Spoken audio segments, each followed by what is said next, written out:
Today we are going to talk about the makeup of Wisconsin's current electoral system. First, let's define what we mean by electoral system. The terms electoral system and voting system are often used interchangeably, so you'll hear me using both terms. An electoral system refers to a system in which votes are cast and counted. For example, plurality voting, ranked choice voting, approval voting, and score voting are all different electoral systems. But defining an electoral system as just casting and counting votes doesn't account for other factors that affect those elections, such as who is allowed to be on the ballot and who can vote on which ballot. These additional factors play a role in strengthening or weakening the overall system. So while we will focus our evaluation on the specific electoral system, we'll also be looking beyond that narrow definition to examine some pieces of the broader electoral ecosystem in Wisconsin. Wisconsin's electoral system today, like most of the U.S., uses plurality voting. This plurality voting is happening within an ecosystem that also includes nonpartisan primaries and separate partisan primaries, both of which affect who and how many candidates can appear on ballots. The ecosystem also includes multi-member governing bodies with a variety of seat definitions, which affects whether multi-winner or single-winner elections are used. We are going to have a separate InfoSession dedicated to discussing the multi-member governing bodies. Today we'll discuss the first 3 items on this list, starting with the main electoral system, plurality voting. In plurality voting, each voter votes for one candidate in a race, and the candidate with the most votes wins. You might also see this referred to as first past the post voting. The use of plurality voting is required by Wisconsin State Statute 5.013. This statute applies to all elections, including statewide, local, single winner, and multi-winner. Localities cannot override this requirement for their local elections. So what are the benefits of this system? There's no perfect electoral system, but the benefits commonly touted of plurality voting include that it is easy to administer and low cost. It is simple for voters to both understand how to vote and to understand that the candidate with the most votes wins.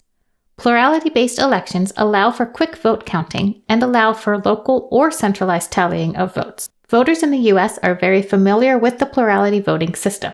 Plurality voting is not without its flaws. Some common concerns that are raised about plurality voting include that it is possible for candidates to win without a majority of the votes. In fact, it is very common for elections with more than 2 candidates to result in a non-majority winner. Plurality voting also has one of the highest rates of wasted votes. The definition of a wasted vote is any vote that does not cause a candidate to win. So a vote can be considered wasted because it was cast for a candidate that already has enough votes to win, or it can be considered wasted because it was cast for a candidate that did not win. Since plurality voting allows candidates to win with less than a majority of the votes, or less than 50%, that means there are elections where a majority of the votes, or more than 50%, did not contribute to a winning candidate, and are therefore considered wasted. Why does a high number of wasted votes matter? Voter satisfaction, for one. Voters who feel their vote was wasted are going to be less satisfied with the election system. But also, manipulations such as gerrymandering rely on taking advantage of wasted votes. So a system that allows for a higher number of wasted votes is going to be more susceptible to manipulations such as gerrymandering. The spoiler effect is also a concern, since any candidate beyond 2 can lead to votes getting split between the 2 most similar candidates, leading to the least preferred candidate winning. The related strategic nomination risk occurs when a group purposefully takes advantage of the spoiler effect. In strategic nomination, a candidate is nominated with no intention of that candidate winning, but only with the intention of that candidate pulling votes away from one's opponent. A high incidence of tactical voting is another weakness. A tactical vote occurs whenever a voter feels the need to vote for a candidate other than their most preferred choice. Often this is done in an effort to prevent their least preferred choice from winning. No electoral systems are immune to tactical voting, but the plurality system's susceptibility to the spoiler effect leads to voters frequently feeling they must vote tactically rather than sincerely. Tactical voting contributes to the next concern, which is a high cost of entry for third-party and independent candidates, since voters who may prefer those candidates often feel that their vote will be wasted and therefore feel compelled to vote tactically rather than sincerely.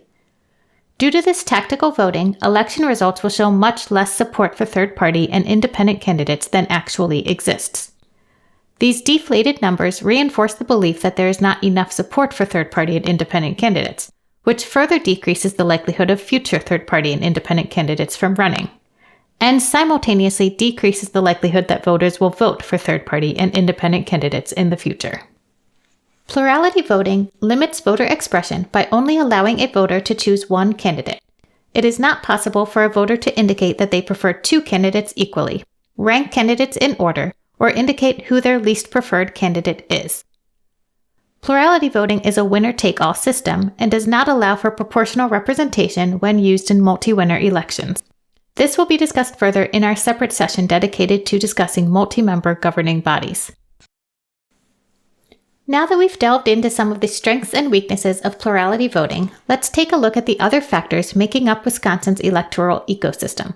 First, we'll look at our nonpartisan primary system. Nonpartisan primaries are held in February to determine who will be on the ballot in the spring election. Statute 5.58.3 requires that these primaries limit the field in the spring to 2 candidates.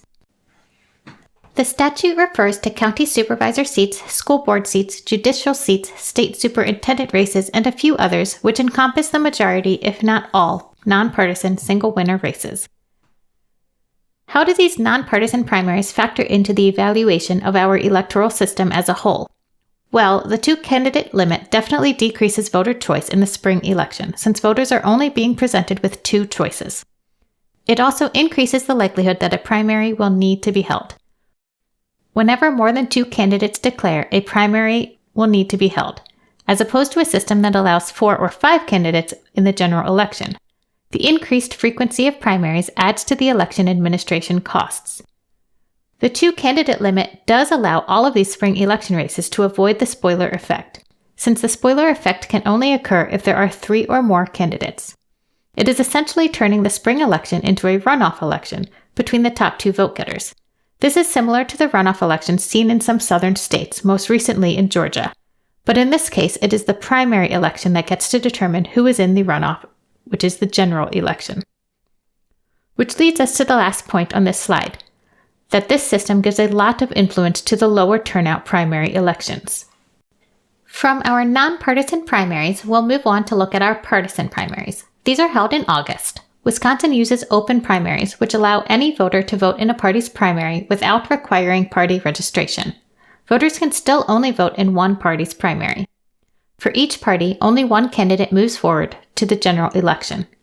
Partisan primaries were introduced in the early 1900s as a reform measure. Prior to their use, a party candidate was chosen behind closed doors by party leaders. There are statutes defining the partisan primaries, but I've highlighted 8.15.7, which goes beyond defining the primary. This statute, added in the late 1970s, indicates that any candidate that chooses to run in a partisan primary and loses may not run in that general election as an independent. It is referred to as a sore loser law and exists in a number of other states as well. Taking a look at the effects of the partisan primary system in Wisconsin, this system requires that the state administer a separate election in August, which increases election costs. The fact that these are primaries means they get less attention and lower turnout to begin with. Independent voters are even less likely to turn out for a party primary because they would need to choose which party's primary to vote in. Since each party has only one candidate move forward, and many districts are highly polarized, the party primary is frequently determining the general election winner. The existence of the sore loser law increases that frequency further, since candidates that may have run as independents after losing the party primary are prevented from doing so. We can see the effects of the partisan primaries by looking at the November 2020 elections in Dane County for partisan seats. Out of the 3 state senator races in Dane County, only one had a competitive general election race. One had 2 candidates but was in such a highly polarized district that it was uncompetitive, and one race was completely uncontested despite having 7 interested candidates who all ran in the same party and were therefore eliminated by the primary. There were 0 independent and 0 third-party candidates for each of these races. Similarly, in the state assembly races, there were 13 races and only a single independent candidate. The majority of these 13 races, by the time they reached the general election, were uncompetitive or completely uncontested due to polarized districts combined with the party primary. Some closing notes, and then we can get to questions and discussion. Wisconsin's system is controlled highly at the state level, with the state controlling the electoral system in use, the number of candidates allowed, and limiting independent candidates. If you've been following the changes that some other states have made to their electoral systems, such as moving away from plurality to approval or ranked choice voting systems, it's been done either locally, which is not allowed by Wisconsin statute, or by citizen ballot measures, which is also not a tool that Wisconsin voters have access to. The only way to make changes to the pieces of Wisconsin's electoral system discussed today would be through the legislature.